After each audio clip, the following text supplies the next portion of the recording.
pengesahan RKUHP ini memang tak hanya membuat was-was. Yang dikomentari itu adalah cover story koran Tempo pada tanggal.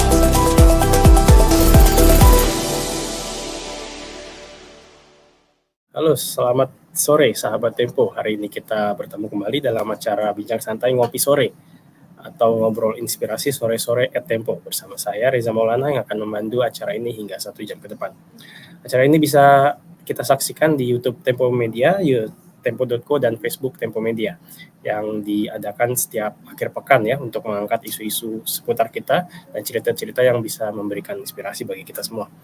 Sahabat Tempo, polusi udara menjadi masalah yang serius dan berdampak besar bagi kesehatan warganya. Data IQR menyebutkan polusi udara ini sudah menyebabkan 8.100 kematian ya hanya di Jakarta aja. Itu 8.100 kematian itu hanya tahun ini di Jakarta, dan kerugiannya itu setara dengan 2,1 miliar dolar Amerika Serikat atau 32 triliun rupiah. Itu hanya di Jakarta saja ya, sampai sepanjang tahun ini. Semuanya kebanyakan disebabkan oleh penyakit kardiorespirasi yang menyerang sistem pernafasan. Nah, selain masalah pernafasan ini, ada juga kemungkinan kita, warga Jakarta dan sekitar ini, terdampak oleh polusi ini di bagian-bagian lain di tubuh kita, gitu, termasuk kandungan. Nah, untuk itu Ngopi Sore kali ini akan berbincang-bincang dengan dokter spesialis kebidanan dan kandungan yang akan membahas dampak polusi terhadap kesehatan sistem reproduksi. Oke, sahabat Tempo, bersama kita udah hadir dokter spesialis kebidanan dan kandungan. Mari kita sapa Dr. Trisha Dewi Anggreni, spesialis OBGYN, konsultan, subspesialis onkologi. Semoga saya nggak salah menyebutnya, Dr. Anggi ya. Halo Mas Reza, sahabat Tempo. Ya, selamat siang. Selamat siang dokter. Oke, sekarang sibuk apa nih dok? Atau sekarang lagi praktek atau sedang di rumah sakit atau di kampus nih dok? Kebetulan saya ASN ya, jadi saat ini masih bertugas di Rumah Sakit Cipto Mangunkusumo FKUI Jakarta Pusat. Jadi masih jam kerja nih Mas Reza nih kita nih. Biasanya aktivitasnya kita di sini ya pelayanan sama pendidikan dan penelitian ya. Terima kasih, itu pasti sibuk banget. Jadi makasih banget Dokter Anggi masih menyediakan waktunya untuk kita berbincang di tengah kesibukannya. Ya kita mulai aja diskusinya.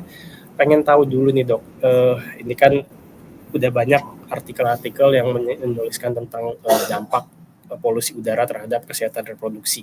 Tapi kalau di Indonesia atau mungkin lebih tepatnya di Jakarta dan sekitarnya, apa udah ada penelitian dok? Kan tadi dokter menyebutkan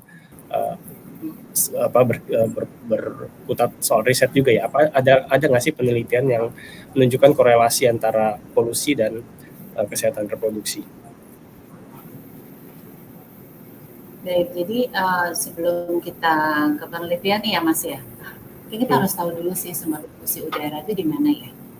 Jadi sumber polusi udara itu ada di outdoor air pollution ya, luar, atau di indoor air pollution. Jadi kalau di outdoor itu macam-macam ya, bisa dari pembakaran batu bara, pembakaran sampah gitu ya, emission gitu ya, industri gitu ya, atau transportation sih kayak bus, truck gitu ya. Kalau kita lihat kan polusinya sangat luar biasa ya. Tapi yang indoor source dari air pollution, source of indoor air pollution juga ada sebenarnya ya.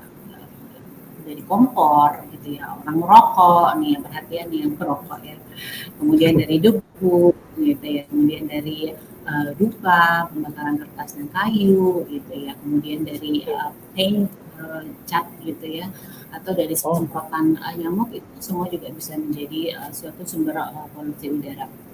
Dampaknya memang banyak ya. Ini sebelum saya spesifik khusus untuk di kandungan ya, dia bisa menyebabkan stroke, demensia, gangguan jiwa gitu ya. Kalau paru itu bisa asma, penyakit paru, kanker paru, pneumonia, penyakit metabolik, diabetes gitu ya, pembuluh darah, gumpalan darah, penuaan kulit, orangnya makin tua gitu. Yeah. kemudian penyakit jantung, tekanan darah tinggi. Nah, yang memang sekarang mungkin kita akan bahas yang hubungannya adalah dengan kesehatan reproduksi ya, Mas Ija ya. Jadi memang polusi udara ini bisa menyebabkan kualitas sperma dan sel telur itu menjadi buruk gitu ya.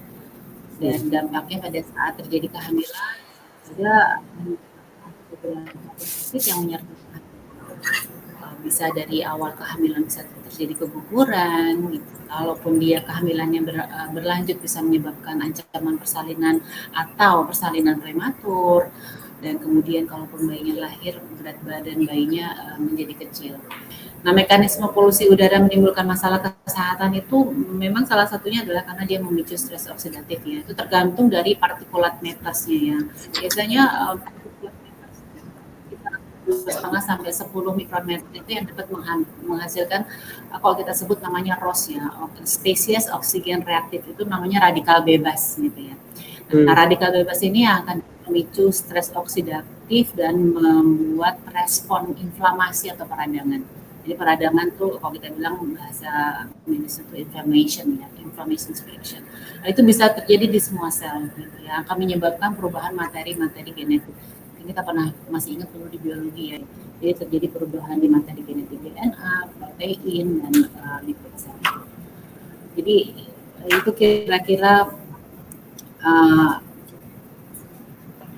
pendahuluannya ya Mas Ija. Jadi kenapa sih gitu ya kok udara ini memang berinteraksi terhadap seluruh sel tubuh kita. Nah, tadi kembali lagi nih pada pertanyaan, ada nggak sih penelitian yang menunjukkan korelasi antara paparan jangka panjang terhadap polusi udara di Jakarta dan masalah kesehatan reproduksi? Jadi sebenarnya studinya sudah sangat banyak sekali yang terjadi. Jadi sebuah studi pada 18 pasangan di penelitian di Cina itu telah menunjukkan bahwa kemungkinan ada hubungan antara tingkat polusi udara yang tinggi dan terjadinya infertilitas. Infertilitas itu ketidakmampuan untuk bereproduksi, artinya untuk hamil atau melahirkan bayi yang sehat. Yang diartikan belum hamil itu adalah dalam 1 tahun menikah berhubungan seksual 2-3 kali dalam 1 minggu tidak kunjung hamil, atau hamil namun bayinya keguguran. Jadi dia tidak pernah melahirkan yang kita sebut namanya bayi yang cukup untuk dia bisa hidup jika dikeluarkan. Nah, risiko masalah kesuburan ini meningkat sebesar 20% pada mereka yang memang tinggal di daerah dengan kadar polutan yang sedikit lebih tinggi, gitu ya. Nanti kita akan lihat di Jakarta gimana sih, gitu. Iya. Nah, studi di Barcelona tahun 2014 juga menemukan bahwa setiap peningkatan 3,5 partikulat meter per meter kubik itu akan menyebabkan penurunan kesuburan sebesar 13%. Dan studi di Taiwan, setiap 5 mikrogram partikulat meter per meter kubik itu berhubungan dengan berkurangnya jumlah sperma, Mas, dengan bentuk dan ukuran yang normal. Jadi sperma itu yang kita bilang namanya sehat itu memang jumlahnya minimal harus 20 juta gitu ya, kepalanya harus bagus, bagus gitu ya, geraknya lurus gitu. Kalau terjadi gangguan bisa dalam jumlah, bentuk maupun geraknya akan terganggu.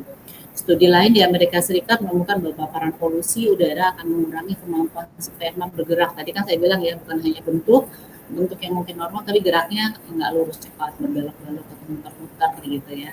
Kemudian juga polusi udara ini akan meningkatkan fragmentasi DNA sperma. Tadi saya sudah jelaskan di awal bahwa akibat reaksi oksidatif atau radikal bebas itu menyebabkan gangguan pada tingkat DNA yang juga menyebabkan infertilitas ataupun dia hamil mengalami keguguran.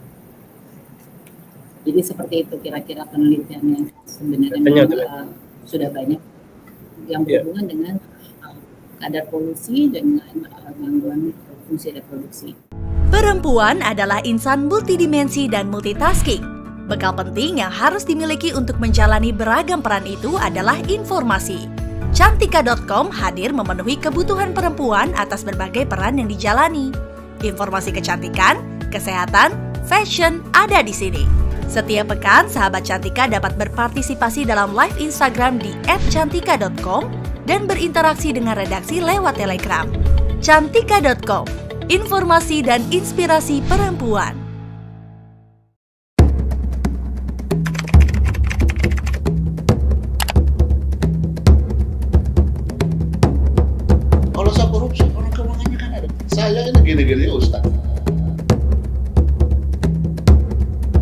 Saya akan mengunjungi Ukraina. Jadi memang kuartal kedua ini akan sangat berat sekali. Ini panitia rakyat ya. Saya juga rakyat.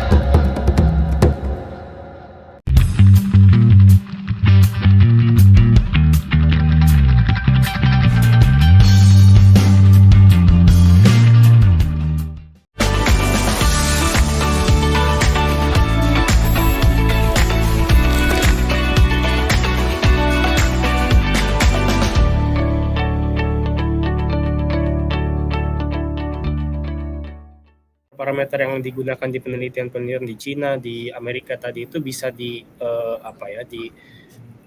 terapkan di Jakarta, misalkan dengan tingkat polusi sekian, kalau tadi di Cina penurunan fertilitas 20% misalnya. Nah, misalkan apakah keadaan di Cina itu dikomparasikan dengan Jakarta, bisa, dokter?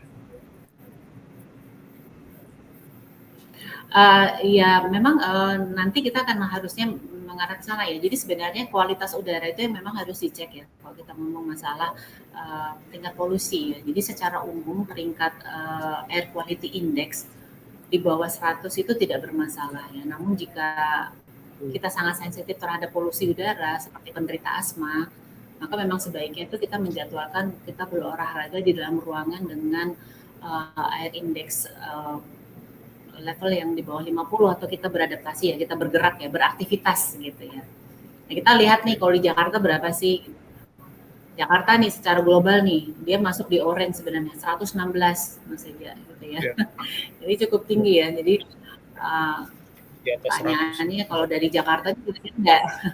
Daerah mana nih yang paling lebih aman? Kalau kita lihat Jakarta Selatan 95 masih di bawah 100 ya, walaupun udah dikit-dikit nih tinggi nih. Jakarta Pusat 129 gitu ya. Jakarta Barat 129, Jakarta Timur 115, itu di atas 100 semua itu. Gitu ya. Kemudian Bogor 99, Bekasi 106. Nah, itu kita bisa memilih ya, kalau kita masih mau olahraga di Jakarta, mungkin daerahnya adalah sekitar Bogor atau Jakarta Selatan ya, masih sekitar Jakarta Pusat. Tapi kan kita nggak bisa memilih demikian ya, nanti mungkin ada tips and triksnya gimana harus kita kerjakan. Oke. Sebelumnya, dokter, apakah sudah ditemukan peningkatan penurunan kesuburan di antara pasien-pasien dokter kandungan mungkin dari rekan-rekan dokter Anggi atau dokter Anggi sendiri mendapati lebih banyak kasus keguguran misalnya, atau bayi lahir dengan berat badan di bawah normal misalnya beberapa bulan ini seiring dengan peningkatan polusi udara Jakarta, dokter? Secara spesifik kita belum ada. Tadi kan saya sudah jelaskan, kita belum ada penelitian yang ke arah sana ya, yang masih banyak lebih ke mungkin sekarang yang sedang dikembangkan. Kebetulan saya memang spesialisnya di onkologi ya, jadi memang untuk menata laksana pasien hamil itu mungkin sudah tidak ada ya.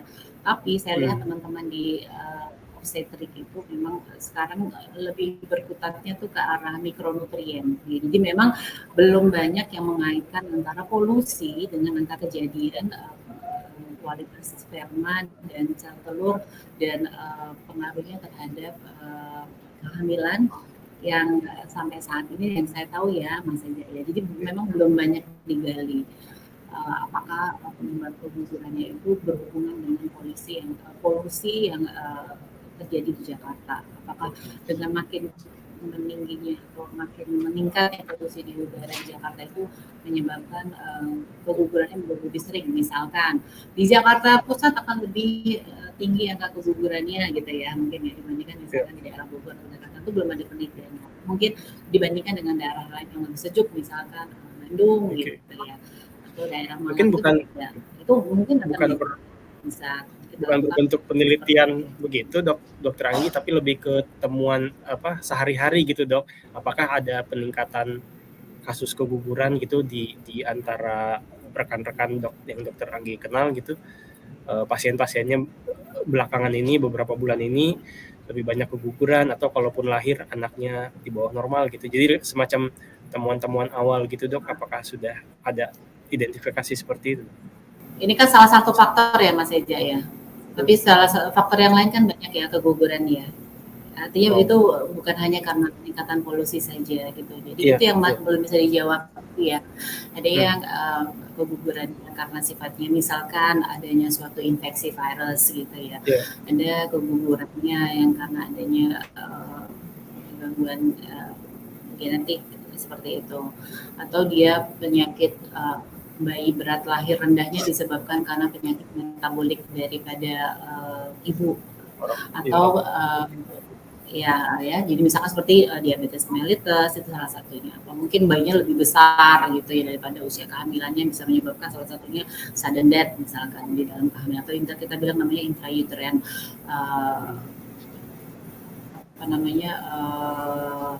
growth infections, atau kita bisa juga kita menemukan misalkan kematian janin sebelum dilahirkan. Itu bisa terjadi, tapi penyebabnya banyak banget. Kita nggak bisa mengatakan bahwa ini karena polusi udara gitu ya. Nah itu yang belum bisa dibuktikan. Yang sekarang mereka baru penelitian itu yang berhubungan dengan micronutrient, metabolic disease gitu ya, bahwa pada pasien dengan misalkan malnutrisi akan menyebabkan berat badannya lahir lebih rendah dibandingkan ibu dengan berat badan yang normal kayak gitu. Jadi pada wanita yang misalkan kadar zinknya atau vitamin D-nya lebih rendah akan menyebabkan gangguan dalam proses kehamilannya dibandingkan yang normal. Jadi masih seperti itu.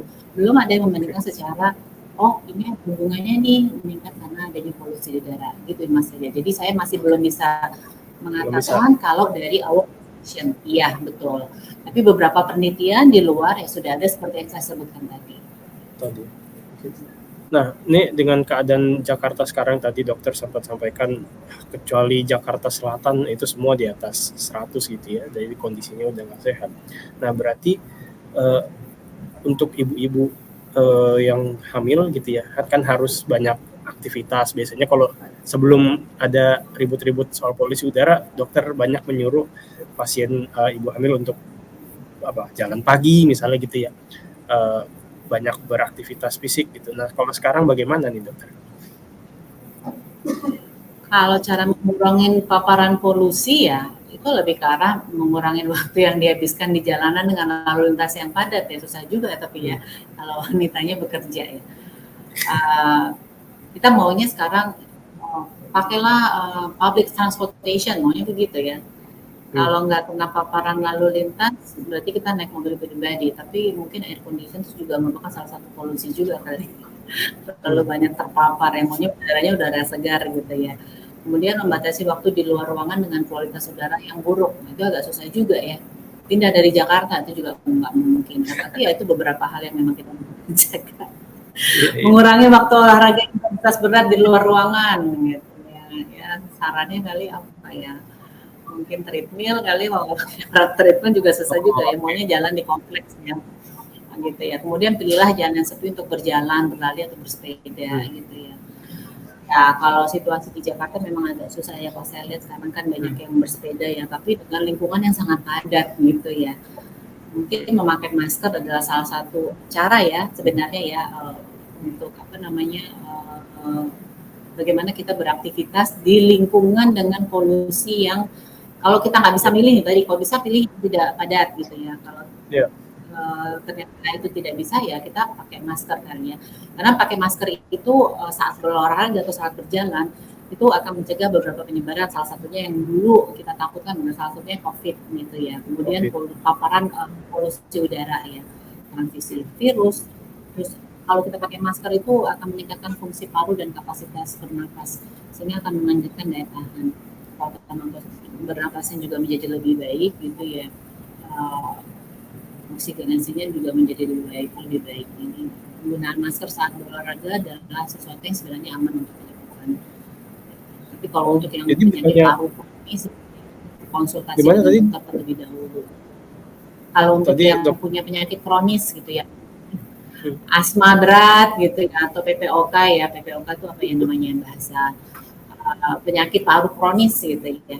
Itu juga sebelum berolahraga berat, masker sebaiknya memang berkonsultasi dengan dokternya terlebih dahulu. Gitu ya. Jadi memang itu beberapa pilihan yang memang tidak bisa kita pilih ya pada saat kita memang tinggal di ibu kota. Jakarta. Itu jawabannya Mas. Oh, kita pindah ke ini udara yang lebih segar gitu ya, jangan numpuk Atau di pindah ke Jakarta. Itu bagus. ibu kota baru ya, dokter ya. Boleh kalau ada yang mau pindah ke sana. Nah, Mas aja lihat deh pada waktu kita COVID, udara Jakarta tuh biru banget gitu ya. Itu mungkin kita Langitnya ya? lihat pada saat COVID ya. Iya, langitnya tuh benar-benar biru. Kita jarang melihat langit biru ya. Ini langitnya warnanya abu-abu gitu ya. Bisa lihat Gunung Salak ya, dokter. Ya, kalau dari itu. Oke, jadi emang kalau nggak ada pilihannya, tetap harus. Jadi kewajiban untuk berolahraga bagi ibu hamil itu tetap diterapkan, dokter. Iya memang sebaiknya kan orang hamil itu ada persiapan ya, Mas Eja ya. Jadi persiapan sebelum hamil itu harus ada itu bahwa mempersiapkan generasi emas gitu ya, generasi bangsa kita ya untuk selanjutnya tentu saja harus ada persiapan. Itu yang perempuan suka lupa gitu ya. Kita menghadap bos gitu ya, saya mau wawancara sama Mas Eja ini aja, saya harus persiapan gitu ya. Tapi kita mau hamil gitu ya. Nah, kemudian pada saat hamil itu kan juga fisik harus sehat ya. Karena kita membawa dua orang, kita sendiri sama janin yang kita kandung. Pada saat kita hamil, pada saat kita nanti persalinan, maka tentu saja dibutuhkan fisik yang baik gitu ya. Nah, salah satunya adalah selain makan yang sehat ya Mas Eja ya. Jadi makanan yang sehat juga tentu saja memang harus berolahraga gitu ya. Jadi kalau konsumsi makanan yang banyak mengandung antioksidan, tadi kan banyak radikal bebas ya, kita lawan dengan makanan yang kaya antioksidan, kayak wortel, garlic, lemon gitu ya, walnuts, brokoli, apple gitu kan bagus ya, sayur-sayuran hijau atau makanan yang mengandung banyak vitamin C. Kemudian ya olahraga memang, kalau kita tidak berolahraga maka tubuh kita tidak bugar.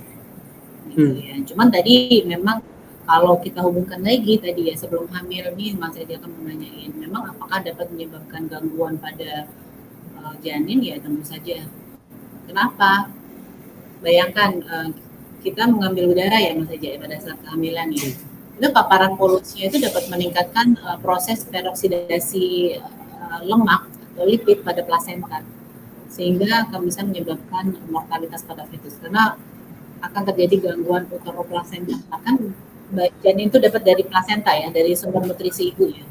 Kalau plasentanya terganggu, maka oksigenasi makanan ke bayi juga, makanan ke janin juga akan terganggu. Nah itu yang bisa menyebabkan bayinya berat badan lahir rendah. Kalau bayinya stres, keluar tuh. Nah kalau dia pengen keluar, nah makanya ancaman kelahiran prematur. Jadi itu kayak lingkaran yang akan terus berlangsung. Oke. Itu jadi tetap olahraga dan tadi dokter sarankan untuk pakai masker ya dokter ya. Nggak ada masalah ya pakai masker malah nggak ada masalah dengan olahraga kan ibu-ibu biasanya ngap gitu bilangnya gitu ya. Ya betul.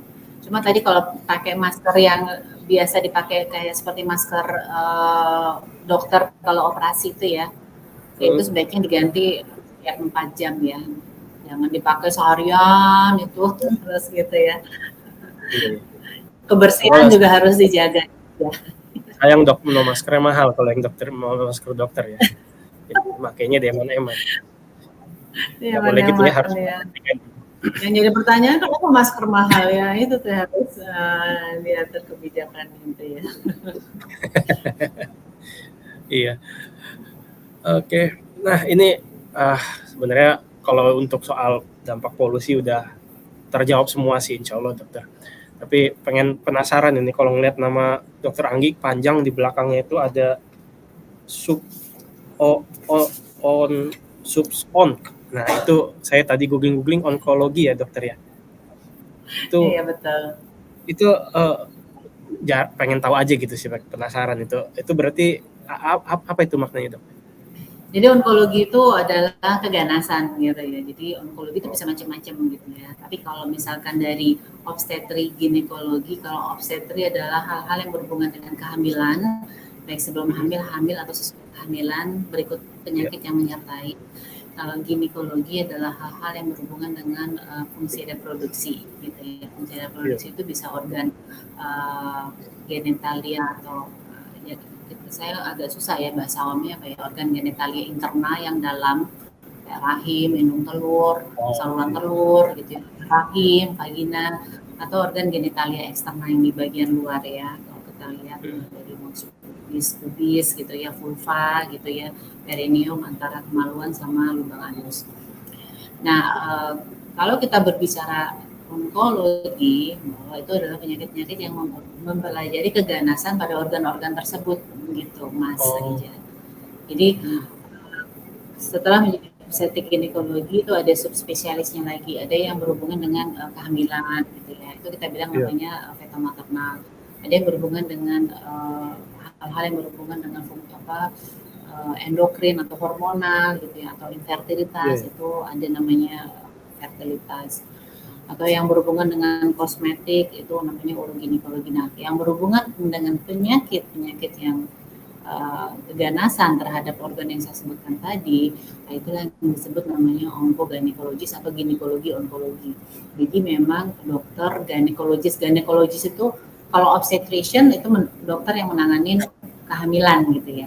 Kalau ginekologis itu yang organ kandungan gitu ya, kandungan, jadi bukan kebidanan, kandungan yang tadi saya sebut. Nah, onkologi yang hal-hal yang berhubungan dengan keganasan pada organ-organ tersebut gitu. Itu yang kasus berarti jadi, kasusnya di organ kandungan ya. Ya, hanya di organ kandungan, saya nggak berhubungan dengan kanker paru tadi, hubungan sama polusi gitu ya. Jadi maksudnya jangan masuk ke saya udah nggak punya pasien laki-laki ya. Iya juga. Pengen tahu juga emang seberapa prevalensinya gitu di antara kehamilan, paling nggak di Jakarta aja gitu dok, yang sampai harus konsultasi ke dokter ya, yang harus dalam tanda kutip kena kasus keganasan gitu, prevalensinya berapa dok di antara kehamilan? Oh, kalau kita ngomong namanya kanker ya, keganasan ya, tadi kan organnya saya sudah sebutkan ya.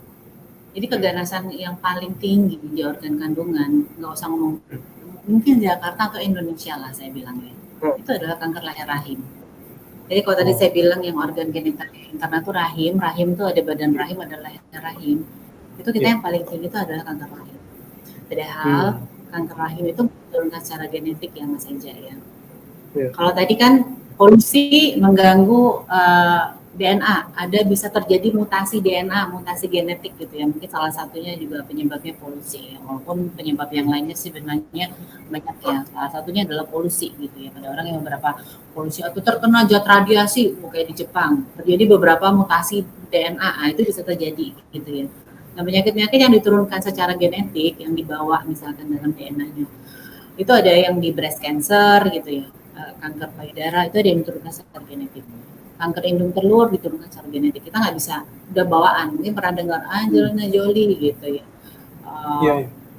Keluarganya, kerabatnya ada yang kena kanker payudara, ada berapa mutasi 1-2, maka seluruh keluarga diperiksa dia juga memiliki mutasi berapa 1-2, itu genetik. Kita nggak bisa cegah gitu ya. Di endometrium juga ada. Tapi kalau kanker leher rahim sebenarnya nggak dibawa secara genetik, dia didapat sebenarnya saja dari virus. Cuma masih nomor 1 itu problem di Indonesia. Kenapa? Walaupun kalau kita melihat secara global di dunia, kanker serviks itu adalah memang yang pertama di kanker ginekologi di negara berkembang. Kalau di negara maju sebenarnya karena dia preventable disease dia udah nomor kesekian, ya udah turun insidensinya. Di negara berkembang, negara Asia, populasi di dunia memang masih nomor 1. Di East Asia saja itu memang masih nomor 1. Namun permasalahan di Indonesia angka mortalitasnya paling tinggi, nomor 1 di Southeast Asia. Kenapa? Karena rata-rata pasien itu untuk suatu penyakit yang tidak diturunkan secara genetik, preventable disease, curable disease, mereka datang pada stadium yang lanjut. Nah ini penting sekali ya. Menurut saya penting sekali ya, kenapa? Karena rahim itu rumah bangsa. Kita sepakat ya Mas Eja ya. Mau generasi emasnya bagus, generasi kedepannya bagus, rumahnya harus bagus, benar ya, harus sehat ya. Setiap perempuan harus periksa screening gitu ya. Benar. Yang bapak-bapak juga bertanggung jawab ya. Istri untuk Anda menyediakan sudah melakukan anggarannya ya. istri Anda sudah melakukan screening atau pemeriksaan kandungan belum gitu ya? Untuk Belum. screening kanker leher rahim sudah dikerjakan belum? Angka cakupan screening kita rendah sekali Mas Eja. WHO bilang Iya. untuk menurunkan insiden kanker cervix 70% kita harus ini ya, cakupan screening untuk karena tadi preventable disease ya. Tapi di kita cuma 5,5 gitu ya. Padahal kita udah menggalakkan vaksinasi, kita ada VAE test atau IVA test gitu, kita ada pap smear test gitu, ada vaksinasi juga sudah kita berikan.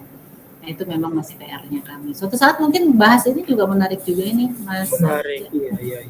Boleh kalau gitu ntar kita jadwalkan ya Dokter Anggi ya, ini kita soalnya penting banget, apalagi tadi dokter bilang mortalitas tinggi, tapi screeningnya paling rendah, jadi bahayanya di situ. Terima kasih banyak ini Dokter Anggi udah Iya, sharing betul. lebih dari yang kita minta nih sharingnya soal kesehatan reproduksi, soal polusi, tapi dapat lebih dari itu, terutama tadi tentang ancaman kanker serviks tadi ya dokter ya. Oke, makasih banyak ini dokter udah berbagi waktu. Kami tahu dokter sibuk sekali dan di RSCM ya dokter sekarang ya, masih mau berbagi pengetahuan pada kami. Semoga bermanfaat ya buat kita semua. Paling nggak buat saya habis ini langsung ajak istri screening dok ya, insya Allah. Oke. Dan satu Mas Eja, polusi tadi kan banyak ya Mas Eja ya. Mungkin banyak hal yang nggak bisa kita kontrol ya. Yang bisa dikontrol apa? Salah satunya kalau bapak-bapak di rumah jangan merokok. Apalagi punya istri mengandung gitu ya. Ada anak kecil di rumah, itu jangan merokok. Itu yang paling bisa kita kontrol ya. Betul. Jangan merokok di rumah, atau di luar rumah ya, sama aja. Ya paling nggak kan yang asapnya nggak ke rumah ya dokter. Tapi ya benar Bu dokter, itu harus kita mulai ini ya, sadari ya bapak-bapak terutama yang ngerokok. Kalau nggak bisa berhenti ngerokok paling nggak jangan di rumah lah gitu kira-kira dokter ya. Ada paling enggaknya ya. Paling. Ya kalau gitu.